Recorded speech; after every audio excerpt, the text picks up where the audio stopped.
The winter of 1889 pressed down on the White Antelope Valley like a great silent hand, heavy enough to smother breath and hope alike.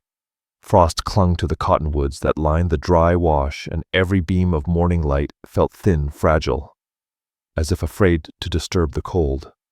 Zeke Boone pulled his coat tighter around his lean frame as he stepped from his cabin toward the horse pens. 30 years old, though, hardship had carved deeper lines on his face. He moved with the deliberate caution of a man who had learned pain early and often.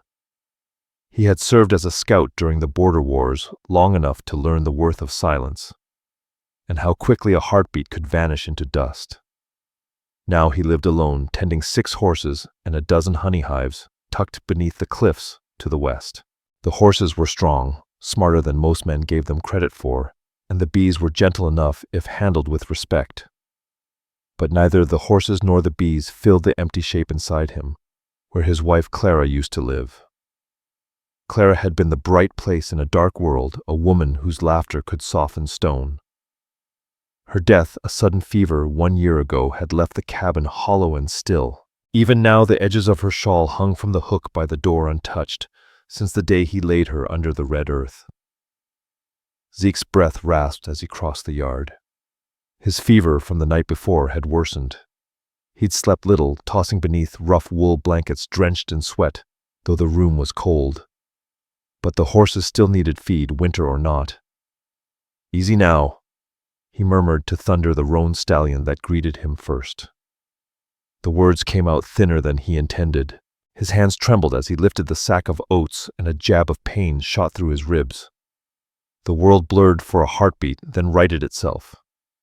He kept working. Snow from the storm 3 days earlier lay heavy along the fence rails, and the air carried that sharp bite that could tear the breath from a tired man. Zeke felt his legs weaken again. A wave of heat washed over his skin, even as the wind cut through him. He ignored it.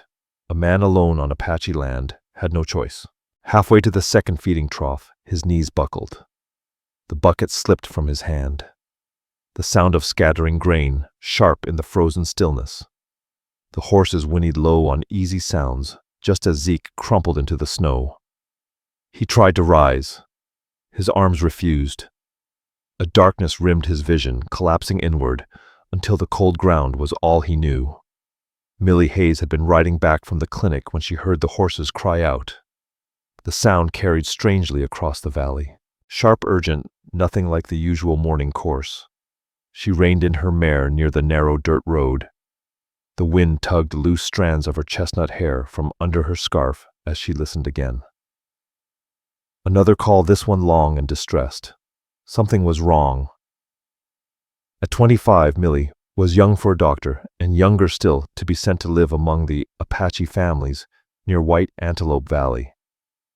Some locals treated her with courtesy, others with suspicion, but she had learned not to let any of it stand between her and duty. Her father had taught her medicine in a small Colorado mining town where sickness cared nothing for a person's creed or color. She urged her horse toward the sound. When she reached the lone cabin, her heart clenched. A man lay collapsed in the snow near the horse pens, his dark hair crusted with frost. The horses milled nervously as if guarding him. "Oh God, Zeke!" She jumped from the saddle boots, sinking deep as she ran to him. He was burning with fever, even in the icy air.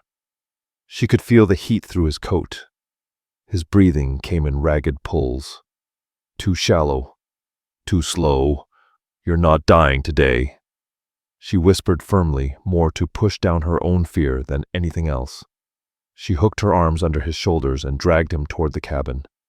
It took every ounce of strength she had. She had strength, was tall and muscled from years of ranch work, but determination carried her through. She shoved the door open with her hip and hauled him inside.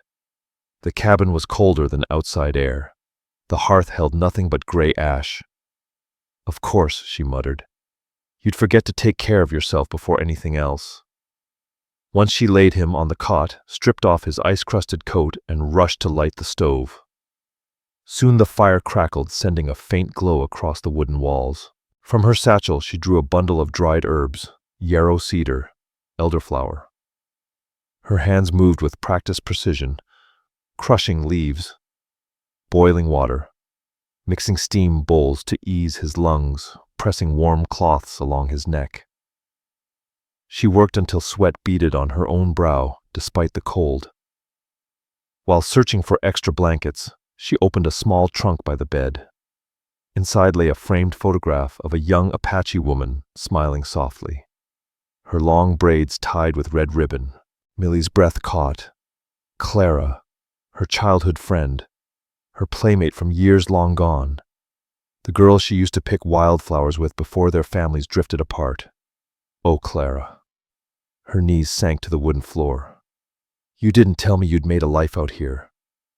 Tears blurred her vision, falling onto her hands. She cried for the friend she had lost, for all the years that had passed, and because she had found her too late. A faint sound rose behind her. She turned. Zeke Boone stood unsteadily in the doorway of the bedroom. Bracing himself against the frame, his voice was rough. You knew my wife." Millie Hayes wiped quickly at her cheeks, gathering herself. "She was my best friend when we were small," she whispered. "Who didn't know she'd passed?" A silence stretched between them, heavy with the ache of shared grief. She rose steadier now. "How do you feel? Can you breathe better?" Zeke swallowed, eyes softening despite the exhaustion. "You saved my life. I don't know how to thank you." "You don't need to," she said tautly. "I live just across the road. If you need anything at all, call for me." He nodded, and for a moment something unreadable flickered behind his tired eyes. Outside, the winter wind slid against the cabin walls. Inside, for the first time in a long while, Zeke Boone did not feel entirely alone. For 3 days, after Millie found him in the snow, Zeke drifted between fever dreams and thin slices of waking. The world came to him in fragments, the creak of the stove door opening, the scent of cedar steam rising from a bowl, a soft voice humming an old prairie lullaby he hadn't heard since childhood. Sometimes he woke to find a cool cloth on his brow. Other times he felt small fingers checking his pulse or pressing gently along his ribs. In every moment, Millie was there, quiet, patient, steady as the winter stars. On the 4th morning, his fever broke. Zeke woke to the sound of hooves and splashing water.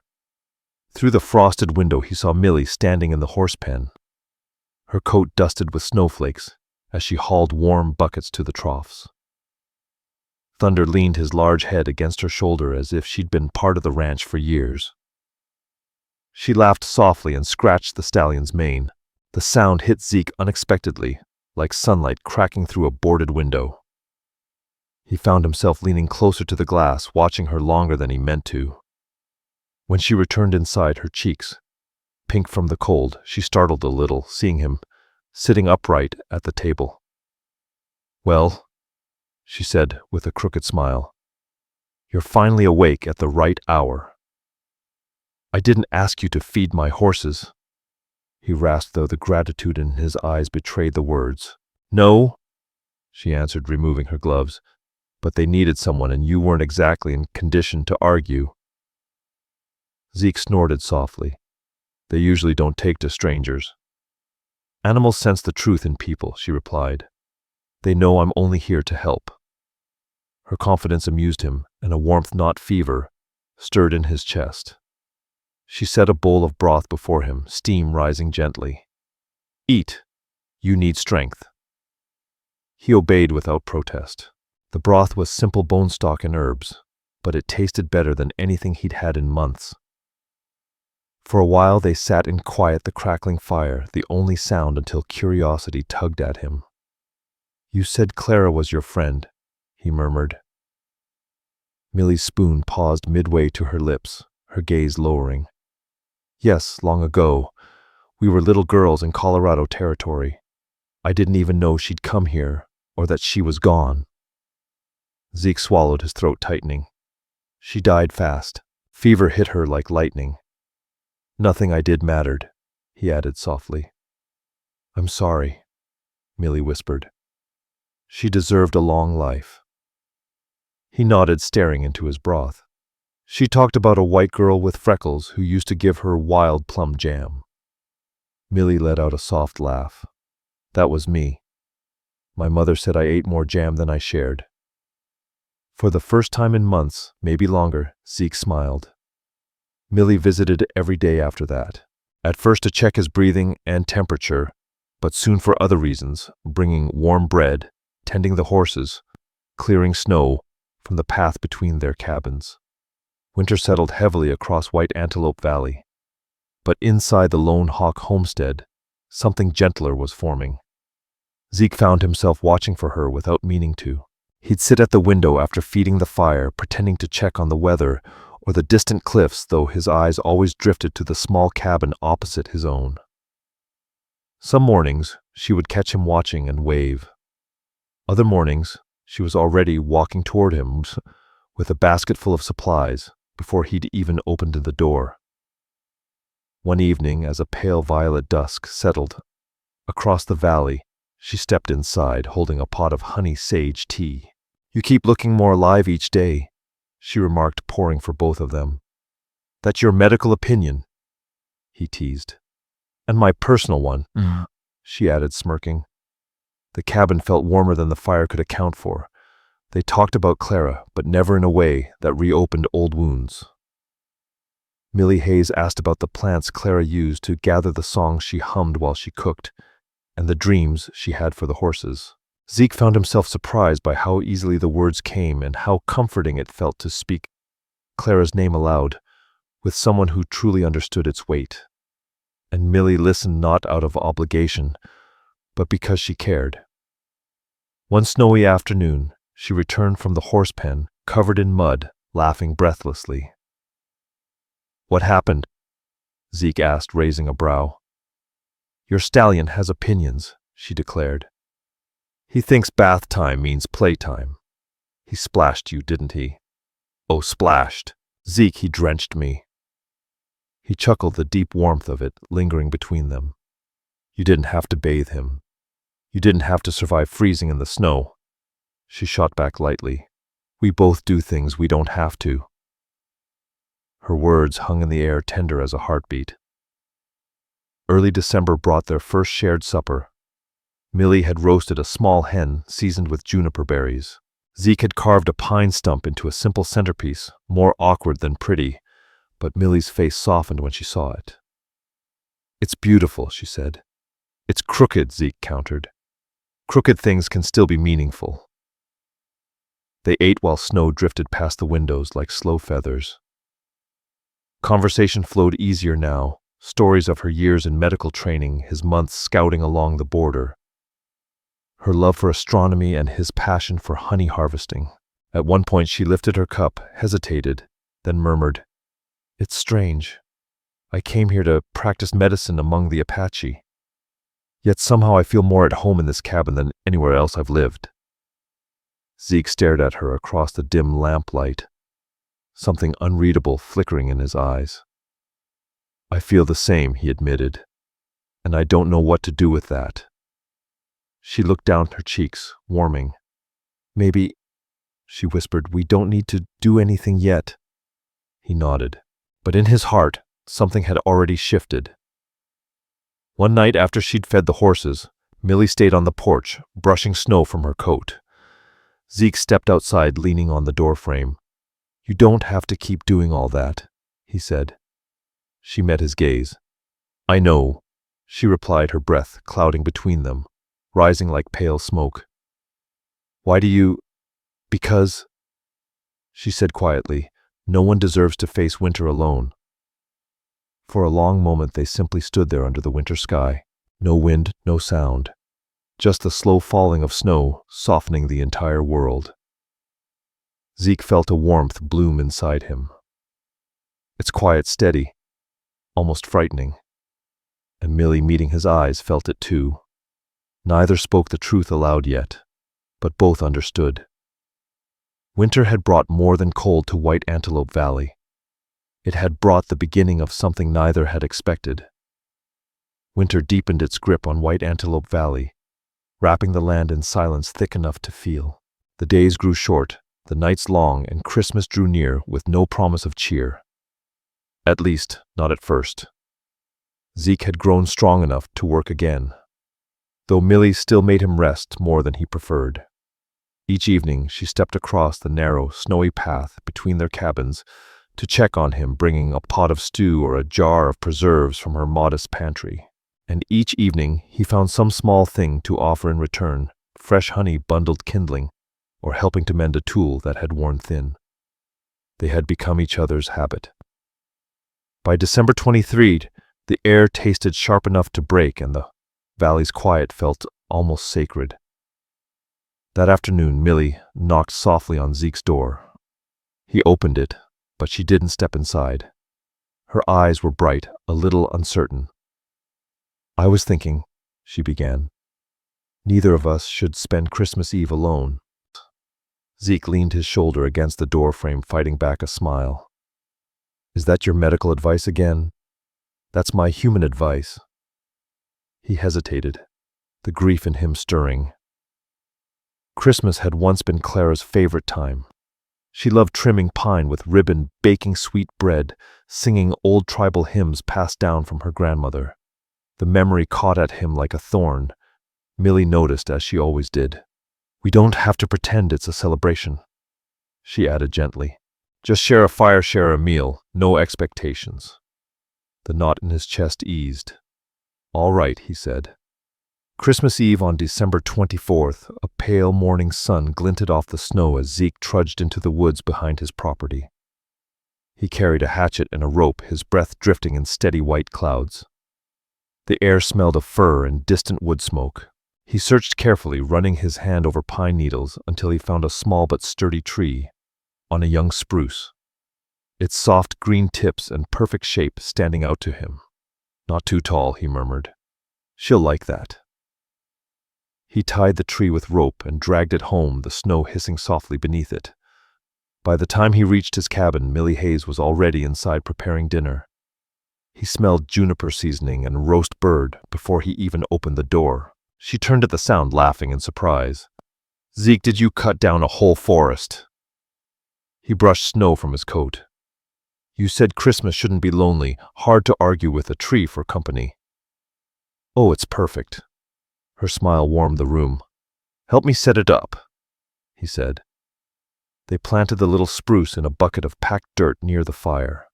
It looked modest but perfectly placed. Its branches caught the firelight like tiny lanterns. Millie tied strips of cloth around the lowest boughs, soft blues and greens she'd kept from her medical supplies. "It needs a star," she mused. Zeke stepped outside and returned, holding a shard of polished tin he'd shaped with his knife. "Oh," she breathed. "You made that?" "Figured I owed the tree something nice after uprooting it." She placed the tin star on the highest branch, and the firelight flickered across it, making it glow. Dinner was simple but plentiful: roast chicken, stuffed with herbs, potatoes, cooked in the coals, and a small jar of Zeke's golden honey drizzled over warm bread. They sat close at the narrow table, steam rising from their plates. "Never thought I'd spend Christmas Eve out here in Apache country," Millie said softly. "My medical school friends are probably drinking mulled cider somewhere warm." "And yet," Zeke replied, "you're here." "I want it to be," she admitted. Outside, the night deepened. Snow drifted silently past the window, thick and slow. After supper, Zeke nodded toward the ladder. "Come on. I want to show you something." She followed him up to the cabin's flat roof, where he had shoveled a wide patch clear. The wind brushed lightly against their coats. The stars burned bright above them, sharp, cold, countless. "Oh, Zeke," she whispered. "It's beautiful." The valley stretched out in silver and shadow. Below, the horses shifted in their corral, snorting soft clouds into the dark. A coyote cried somewhere far off. Zeke handed her a tin cup of warmed whiskey. She sipped, the heat blooming through her. "You always come up here?" she asked. "Only when I need to quiet my head." "Is it quiet tonight?" He looked at her, really looked at her, the way moonlight softened her features, the way her breath came out in small, steady clouds. Something in Zeke shifted slow and sure. "Yes," he said. "It is." They sat shoulder to shoulder, staring out across the frozen land. After a long while, she spoke. "You know, growing up, Clara used to say that the strongest people were the ones who loved the deepest, even when it hurt." He closed his eyes. "She said that to you, too, huh?" "She said it often." Millie turned to him. "And she loved you, Zeke. Anyone who saw her eyes when she talked about you, they knew." He swallowed hard, the pain gentle for once, not sharp. "You think she'd be angry with this, His hand brushed hers by accident, or maybe not.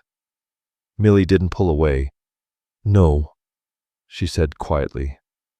"I think she'd be relieved to see you living again." Zeke's heart swelled warmer than the blankets wrapped around their shoulders. Then softly Millie said, "May I—" He tilted his head confused. "May you what?" He leaned down and pressed a soft, hesitant kiss to her forehead. A tear slipped down her cheek. She wasn't sure why, joy or relief or something else. His voice was low, rough. "Millie, can I step into your life, even if it's slowly, even if it's clumsy?" They didn't know how to say it right. Her face was pink from the cold and shy wonder.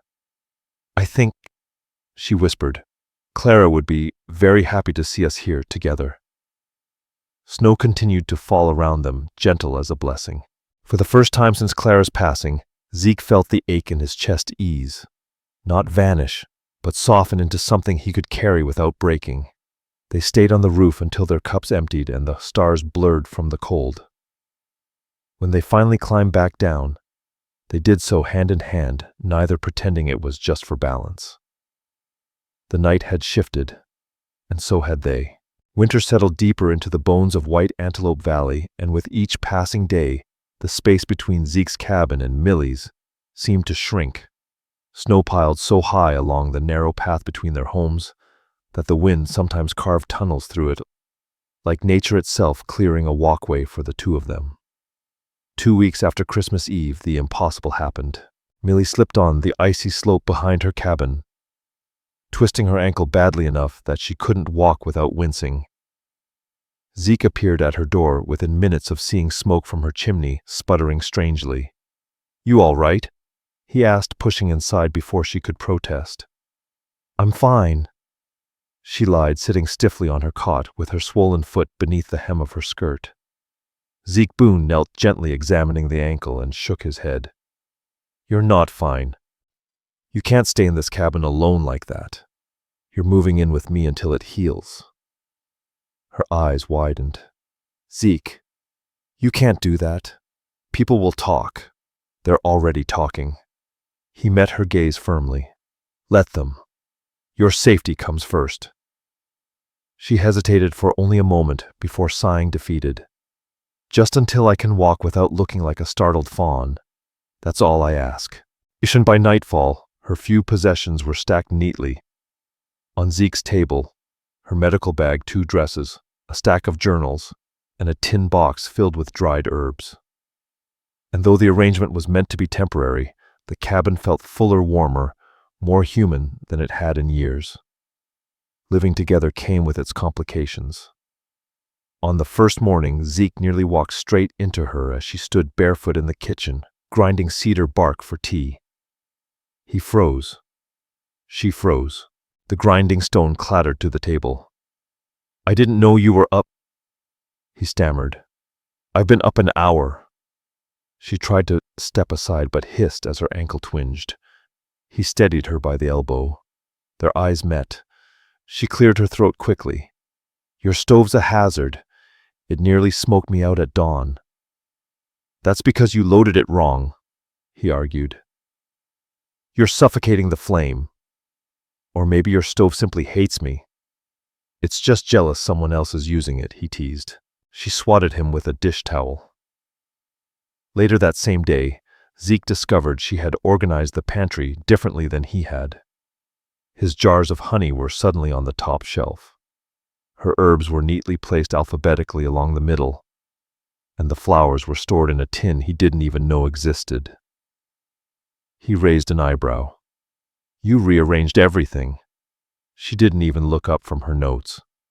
I improved everything. You hid my honey. It's on the top shelf. I'm not 7 feet tall, Millie. Then use a stool. Their bickering filled the cabin with warmth that no fire could create. And at night, well, they quickly learned that sharing a roof did not mean sharing a bed. Zeke slept on a pallet near the fire, insisting she take the cot. But sometimes when the wind howled and rattled the shutters, they talked across the room until sleep claimed them mid-sentence. One such night, Millie whispered into the darkness, I'm afraid I'm making your life more complicated. Zeke stirred, lifting his head. You're the reason this house feels alive. Silence followed the kind, full of unspoken emotion. Millie, he added softly, don't apologize for giving me back something I thought I'd buried with Clara. Her breath trembled. He didn't see it, but she smiled. By mid-January, she could walk again, slowly but steadily. And though she could have returned to her own cabin, neither of them spoke of it. They simply continued. Each morning, Zeke found her feeding his horses before he even dressed. Each afternoon, she sat on the porch sorting herbs while he worked on tack repairs beside Thunder. Each evening, they cooked together, sometimes clumsily, sometimes falling into step like they had done it 1,000 times. It didn't take long for the whispers to reach town. The first time they went to market together, the air felt charged. Conversations hushed as they walked past. Stares lingered too long. An older woman muttered near the fruit stand, There she is, stole her dead friend's husband. Shameless. It's disgraceful. Clara hasn't been gone a year. Zeke stiffened. Millie's grip tightened on his arm. He wanted to shield her, to drag her away from their cruelty. But she lifted her chin and kept walking. Inside the trading post, Mr. Barnes, the shopkeeper, barely acknowledged her. He weighed her herbs with a frown. You should have stayed at the clinic, he muttered. Folks don't trust a woman who can't mind her own boundaries. Zeke slammed his hand on the counter so hard, the jars rattled. Watch your words. Mr. Barnes shrank back, but didn't apologize. Millie. Zeke murmured, his voice taut. We don't have to stay here. But she shook her head. We won't run every time someone points a finger. Strength, Millie. Remember. He did. But the whispering didn't stop. Within a week, Millie was removed from her position at the small Apache-run medical post. She was told in polite, empty phrases that her presence complicated local harmony, and the drought stole the last decent grazing patches from Zeke's land, forcing him to sell 2 horses just to buy grain for the rest. They fought these hardships side by side, but some nights, grief pressed on them so heavily that even the fire seemed to dim. One evening, the two of them sat quietly on the porch as the wind rolled down from the distant ridges. Millie Hayes leaned her shoulder lightly against Zeke Boone. Do you regret us? She asked, her voice small, almost childlike. Zeke turned to her, stunned. Regret you? Her eyes glistened. He cupped her cheek gently. Millie, if the whole valley stood against us, I would still choose you, every time. She closed her eyes, letting his touch steady her. Whatever happens, he whispered, we'll face it together. Her hand found his. And in that fragile moment, with the world stacked against them, they made an unspoken promise, one that would soon be tested in ways neither could imagine. February crept into White Antelope Valley with a strange quiet, not the peaceful quiet of snowfall or dawn, but the kind that feels unnatural, as though the land itself was holding its breath. At first no one noticed. No one. A child in the eastern lodge came down with a fever. Then an elder near the river complained of chills. By the 3rd day, the sickness spread through the Apache village like wind through brittle grass, coughing sweats, shaking fits, and a weakness that laid even strong hunters flat on their backs. When the first death came, a young mother, barely older than Millie, the valley changed. Fear moved in like an unwelcome guest. By sunrise the next morning, 2 more had fallen. Word reached Zeke and Millie when a boy no older than 10 raced up the snowy slope to their porch, his face pale with dread. "Miss Millie," he gasped. "They said you were a doctor. The people, they're dying." Millie didn't hesitate. She grabbed her satchel, stuffed herbs and bandages inside, and tightened her boots. Zeke stepped in front of her. "You're still recovering. Let me come with you." "I wasn't asking permission," she said softly. "But yes, I want you there." Just as they walked into camp together, arm against arm, strength borrowed between them. The village square, normally lively with children chasing stray chickens or elders weaving baskets, now held rows of blankets laid on the cold ground. Men, women, children, all coughing, moaning, burning with fever. A gray haze from campfires drifted low, mingling with the bitter smell of sickness. A grandmother clutched her chest, struggling to breathe. A young hunter lay shaking uncontrollably. A baby cried until no sound came out at all. Millie froze for a moment. She had trained for emergencies. She had treated gunshot wounds and snake bites. But this was a tide of suffering far larger than she had ever faced alone. Zeke gently touched her shoulder. "Start with one. I'll do the rest." Something in his voice steadied her. Millie knelt beside the nearest patient, a teenage girl barely conscious. She pressed her palm to the girl's forehead. "High fever," she murmured, "and shallow breathing." "You know what it is?" Zeke asked. She shook her head. "But I know how to treat the symptoms. Keep her alive long enough for her body to fight." She turned to the gathering crowd. "Bring me water warm if you can. Bring cedar wood and willow bark. Blankets, anything clean." People rushed to obey. For hours Millie worked, boiling herbs over a fire, rubbing medicines into fevered skin, making steam tents from blankets and pots of hot water. Zeke moved beside her, lifting bodies, hauling water, splitting firewood, distributing food to those strong enough to eat. Once during a brief moment of stillness, Zeke looked around the camp. "They're all counting on you," he said. "They're counting on us," she corrected. It was true. He carried the sick when she couldn't lift them. He brought medicine she mixed. He soothed crying children with soft Apache prayers. He helped dig the new graves 3 by midday, though he hid the worst of it from her. By late afternoon, exhaustion painted Millie's face white as snow. Her hands shook. Her knees wobbled each time she stood. "Get," Zeke ordered gently. "I can't. You must." He guided her down beside the fire. 5 minutes, just 5. She blinked hard, fighting dizziness. "Zeke, what if I lose them?" "You won't." His voice was low, steady. "Not if strength alone can keep them alive." Her eyes lifted to his. "My strength isn't enough." He brushed a stray strand of hair behind her ear. "Then take mine."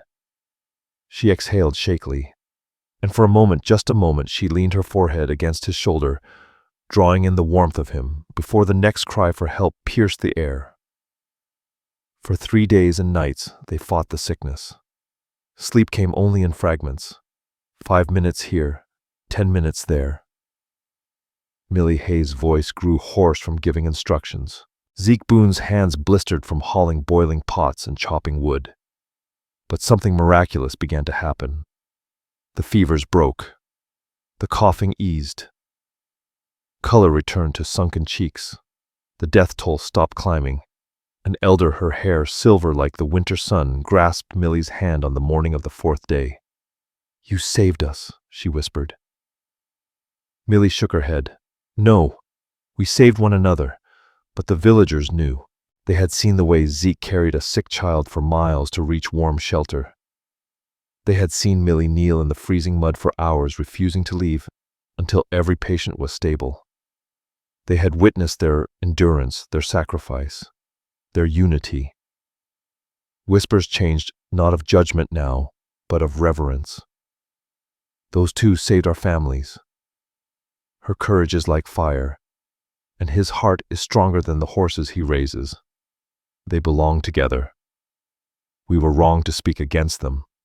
Zeke felt the shift long before anyone voiced it aloud. On the evening of the 7th day, as the last patient finally slept peacefully, the tribal council gathered by the largest fire. Elders, hunters, mothers, everyone was there. The council chief, Chief Talon, stood before Zeke and Millie. "You carried this village through the valley of winter death," he said. "You acted with honor together. White Antelope Valley needs leaders like that." He placed his hand over his heart. "We ask you both to guide us as co-leaders of this community." Millie gasped softly. Zeke's breath caught. "Us?" he asked. "Together," Chief Talon repeated. Zeke turned to her. In the firelight, her eyes glimmered, not with surprise, but with something deeper, something sure. "Yes," she whispered. "We'll help." Zeke nodded. "We will." The crowd erupted in murmurs of relief, then applause, then cheers that shook the cold from the air. For the first time since the death of his wife, Zeke, Boone did not feel burdened by memory. He felt guided by it, strengthened.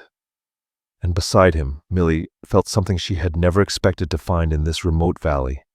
A home, a purpose, a love strong enough to root itself even in frozen ground. Spring crept slowly into White Antelope Valley. Shy at first, patches of brown earth appeared beneath the melting snow. The faint scent of new grass drifted through the morning air. By April, the horses kicked playfully in the warming fields, and bees hummed near the cliffs where Zeke had rebuilt stronger hives. Life had returned to the land. And life had returned to Zeke Boone. He and Millie had taken their place as co-leaders of the Apache settlement, shaping decisions together, balancing one another in ways that surprised even those closest to them. He carried strength and steadiness. She carried knowledge and compassion. The people trusted them not just for surviving the winter sickness, but for the bond they shared, a bond that had grown as clear as mountain water. One bright morning, Zeke saddled Thunder and called to Millie as she exited the clinic tent with a basket of dried herbs. "You're not working today," he declared. "Not until you come see something with me." She raised a brow. "And where exactly are you kidnapping me to?" He gestured toward the foothills. "Up the ridge. Only takes half an hour if Thunder feels generous." She closed the herb basket, curiosity softening her expression. "All right. But if I fall off that horse, I'm making you carry me back." "I'd gladly do it," he said with such earnestness that she felt heat bloom in her cheeks. They rode slow and steady up the narrow trail. The valley stretched behind them like a painted tapestry. Smoke rising lazily from the lodge's sun flickering across the creek. Horses grazing near the corral posts Zeke had repaired through the winter. Halfway up, Millie spoke quietly. "It's strange," she said. "Sometimes I think of the girl I used to be, the one who left Colorado full of ambition, but half broken by the world. I never imagined my life leading me here." "To an Apache village?" Zeke asked. "To you." He tightened his grip on the reins, swallowing emotion. "You saved me long before the winter sickness. I was alive, but I wasn't living. You brought warmth back into this place, back into me." She didn't reply, but she rested her hand on his forearm, and that was enough. At the summit, Zeke dismounted and helped her down. The wind brushed lightly against them, carrying the scent of pine sap and warming earth. Below them, the entire valley lay in full view, glittering like a jewel, worn thin by winter, polished bright by survival. "It's beautiful," she whispered. "It's ours," Zeke corrected gently. She turned toward him, her heart skipping a beat as she saw the tenderness in his eyes. His gaze softened, and she found herself frozen breathless. With a deliberate motion, he reached inside his coat and pulled out a small, intricately carved pendant made from smooth juniper wood, polished by hours of patient work. It was a simple design, 2 horses running side by side, their forms full of life and motion. "I carved this for you," he said, his voice low and steady, "not as a token, but as a promise." His hand was gentle as he placed the pendant into hers, and her fingers trembled at the weight of his words. Zeke, for months I tried to make sense of the guilt. He continued, his voice heavy with emotion. Loving you while still carrying Clara in my heart. I thought it meant I was betraying her memory. He paused, his gaze drifting toward the horizon. But now I know the truth. Clara wanted me to move forward. She wanted me to find light again. He looked back at her, his expression sincere. I believe deep down that she led you to me. Millie closed her eyes, a single tear slipping down her cheek. I've wondered the same thing, she whispered, that she wanted us to find each other. Zeke reached up, brushing a thumb gently across her cheek. Millie Hayes, will you stay beside me, not just in this valley, not just through sickness and storms, but in every part of my life that's still unwritten? Her voice came soft but steady, carried by the wind that swept across the mountainside. Yes, Zeke, I'm already yours. He exhaled slowly, as if letting go of years of sorrow before he leaned in and kissed her. It was gentle at first, then firmer as she wrapped her arms around him. It wasn't a kiss born of desperation or need, but one of certainty, of quiet joy of souls choosing each other freely. When they pulled apart, Millie laughed softly, her eyes glistening with both love and mirth. Clara would tease us, you know. Zeke smiled, his eyes twinkling. She always did like honest people. Then they settled onto a smooth rock overlooking the valley, his arm draped around her shoulders, as she leaned into him. Together they watched children chasing dogs by the riverbank, elders weaving baskets under the sun, and young riders practicing with Zeke's horses. It was a scene of peace, a sign that the valley had healed. After a long silence, Millie spoke, her voice barely above a whisper. This place saved me. Zeke tightened his embrace around her.